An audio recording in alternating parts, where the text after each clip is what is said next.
On Saturday, the people of Niger State, as in many other states of Nigeria, shall be filing out to vote in their governors. In Niger State, Umar Mohammed Bago will be contesting the governorship ticket. Bago, a member of the House of Representatives, emerged as the governorship candidate of the All Progressives Congress (APC). He represents Tachanga Federal Constituency of Niger State and polled 540 votes to emerge as a candidate at the election conducted at the Lagos Kutigi International Conference Center, Mina. His closest opponent, Mohammed Malagi, the publisher of Blueprint newspaper, got 386 votes.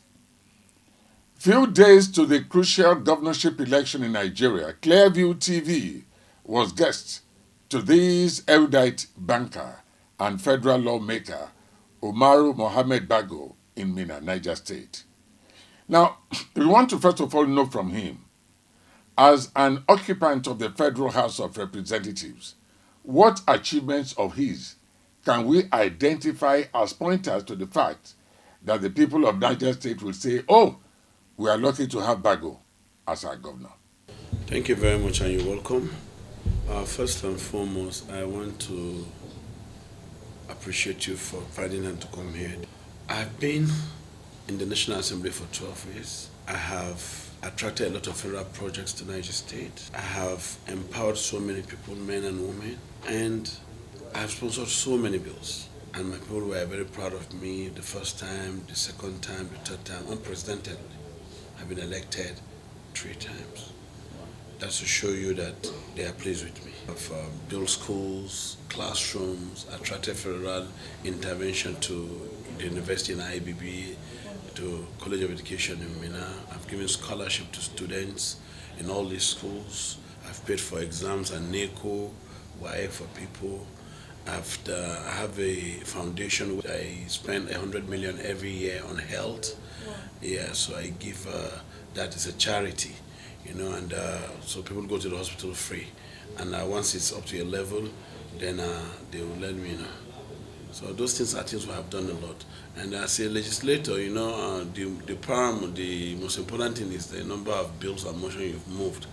And I've moved a lot of them, and even the not too young to run bill, I co-sponsored it, and that's why I'm proudly running, because I'm not too young to run. Yeah. Great. Now let's talk about the economy. We hear Honorable Umar Mohammed Bago is determined to turn Niger State into a sustainable economy. His Excellency, okay, all right, not Excellency yet, our dear Honorable, you may wish to expatiate on this. Okay, you see, Niger State is sitting on the largest landmass in Nigeria. It has 4 hydropower dams. Unfortunately, we have not been able to harness the overflow from these dams. So we are thinking of creating irrigation dams so that people can farm all through the year without waiting for rainy season. We are also looking at making agriculture the mainstay of the economy. Therefore, we want to increase the mechanization in agriculture, and we're sure that's going to change the life of our people. Interestingly, Niger State is the largest producer of rice paddy, and we don't have any major rice milling company. So it's our intention to attract all these processing companies in an attempt to increase the livelihood of our people. So we say sustainable development, sustainable growth, sustainable everything. So education-wise, we're going to sustain it. We're going to make sure we have one of the best public schools. We're going to make sure universal basic education is compulsory and free for everybody. And we'll make sure that we generate enough revenue, we'll maximize revenue by the grace of God. It is well. One hopes the sustainable development will go round all the nooks and crannies of Niger State, not a situation where every development is centered in Mina, the state capital. There are some big names of towns in Niger State. I don't want to mention names. To me, they are like glorious villages. What are the plans to grow other towns in the state apart from Mina, the state capital? So we have a vision in making sure that we create a mega city in Suleja where commerce and trade will be very free. We also have a vision in even Tafa, that is opposite Suleja, also build an industrial park, around that area. You need to understand again that yes, Mina has been like that. We're going to expand Mina from probably Payoko until we get to Beji. And we are creating new cities. We're talking to estate developers. We want to bring a rail line that will just 25 minutes commuting from Abuja to Mina. So we want to depopulate Abuja and bring people to Mina. All right. Women are great mobilizers needed to boost the chances of politicians seeking public offices. But they are, in certain cases, marginalized when their principals make it. What are the plans of the Honorable for women and youths? Emphasis on women, it's a must. I'm not saying I will do a 50-50, the affirmative action, but I'm sure there may be more women in the system, in my own government than ever. And again, women would be empowered and they will be encouraged to go to school and their rights will be protected very well. Again, women, because of what they stand for in the society, and you can believe, for example, if I give a man 10,000 naira, hardly will 8,000 naira go home. You give a woman 10,000 naira, 9,500 will go home, if not the whole thing. It means if you empower the woman, you have empowered the house, because the children will have the basic need and so many other things. So the next election for local government, one of the ways we need to bring women into the system and encourage them in politics, we intend to make all the vice chairmen of all the local governments women and the secretaries. Yeah. That will give the boost to women so that they can participate and our families will be stronger. Yeah, I'm a youth. Already we're thinking of making vocational education compulsory in Niger State.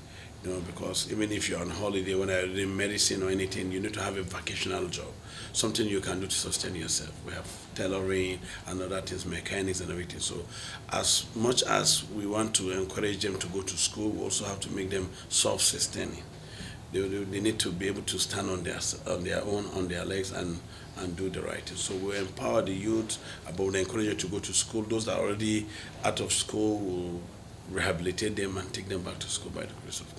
Habibu Idris Shaibu, Abdullahi Kure, Muazu Babangida Aliyu, these are some of the governors that have governed Niger State. Now, we want to know from Honorable, what will be new in his administration? I'm talking about things were never in place or were not fully in place in Niger State. What is he coming up with newly? You see, fortunately, I've been in the legislature for 12 years. Before then, I was in the bank for 15 years. So I've spent almost 27 years of my life in private and public sector. It means I have the capacity to attract investment to Niger State. Financially, I have capacity to discuss with financial institutions. And because I'm a legislator, again, to also play my own part at the federal level in bringing in development to my people.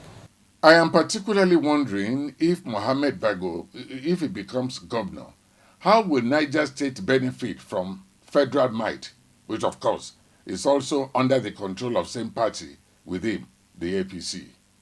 I know how they play the politics at the federal level. Niger State is an APC state, and if we come on board, already our president-elect is APC, you can see the nexus. It means it's easier for me to go as a party to party and parley. But beyond that, you need to know people. You need to be connected.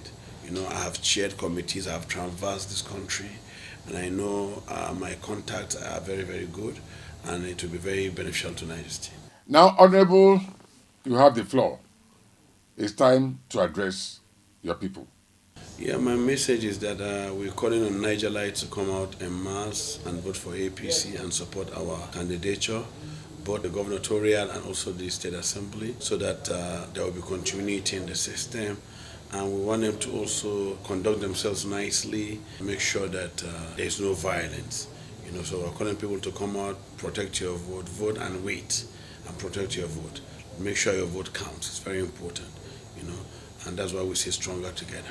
On that note, we end this special interview session with the Niger State APC governorship candidate Umar Mohammed Bago.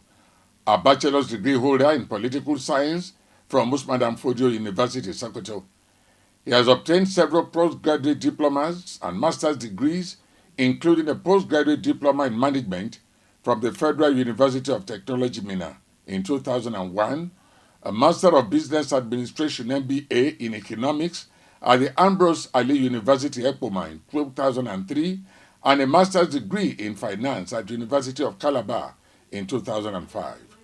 He is also a distinguished alumnus from Cambridge University in the United Kingdom. Bago worked with the United Bank for Africa UBA, First City Monument Bank FCMB, and Afribank PLC, respectively.